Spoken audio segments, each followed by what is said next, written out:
വീണ്ടും കേരളത്തിൻ്റെ വലിയ നഷ്ടം. ഈ രാത്രി കേരളത്തെ സംബന്ധിച്ചിടത്തോളം ഈ ദിവസം ജൂലൈ 21 എന്ന് പറയുന്ന ദിവസം അത് കേരളം കേൾക്കാൻ ആഗ്രഹിക്കാതിരുന്ന ആ ദുഃഖവാർത്തയുടെ ദിവസമാണ്.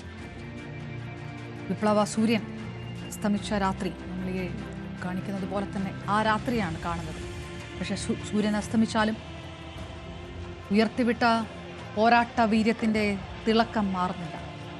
ആ സൂര്യപ്രകാശം കെടുന്നില്ല എന്നുകൂടി വ്യക്തമാക്കുന്നു ഇപ്പോഴും ഉയർന്നു കേൾക്കുന്ന മുദ്രാവാക്യം. 10 മണിയോടടുക്കുമ്പോഴും കണ്ണേക്കരളെ വിയസേ എന്ന് ഉറക്കെ വിളിക്കുന്ന അണികളാണ്. അവസാനിച്ചിട്ടേയില്ല. അദ്ദേഹത്തിൻ്റെ ഭൗതികദേഹം AKG പഠന കേന്ദ്രത്തിലേക്ക് കൊണ്ടുവന്നപ്പോൾ തൊട്ടു മുഴങ്ങുന്ന മുദ്രാവാക്യം വിളിയാണ്. എത്രയോ മണിക്കൂറായിരിക്കുന്നു. ഒരു മിനിറ്റ് പോലും അതിൽ നിന്ന് പിറകിലേക്ക് പോയിട്ടില്ല. മലയാളിയുടെ ജീവിതത്തിലും സാമൂഹിക ചുറ്റുപാടുമൊക്കെ ഇങ്ങനെ ഇടപെട്ട തൊഴിലാളി പ്രസ്ഥാനത്തിനു വേണ്ടി പ്രവർത്തിച്ച് നമുക്ക് കേരളത്തിന് മഹത്തായ സംഭാവനയാണ് നൽകിയിട്ടുള്ളത്.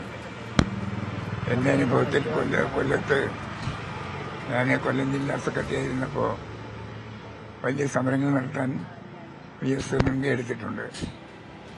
അതെല്ലാം അങ്ങേറ്റം ആവേശകരമായ അനുഭവങ്ങളാണ് ഉണ്ടായിട്ടുള്ളത്.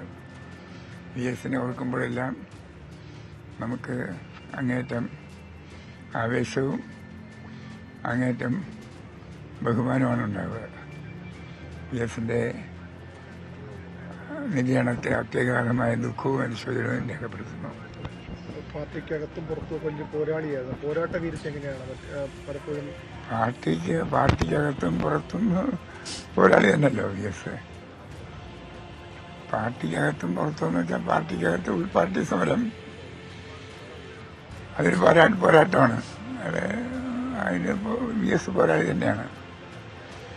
പുറത്ത് അധ്വാനിക്കുന്നവർക്ക് സംഘടിപ്പിക്കുന്ന കാര്യത്തിൽ, പാർട്ടിക്കകത്ത് പാർട്ടിയെ ശരിയായി വഴിക്ക് നയിക്കുന്ന കാര്യത്തിൽ അദ്ദേഹം ഒരു പോരാളി തന്നെയായിരുന്നു.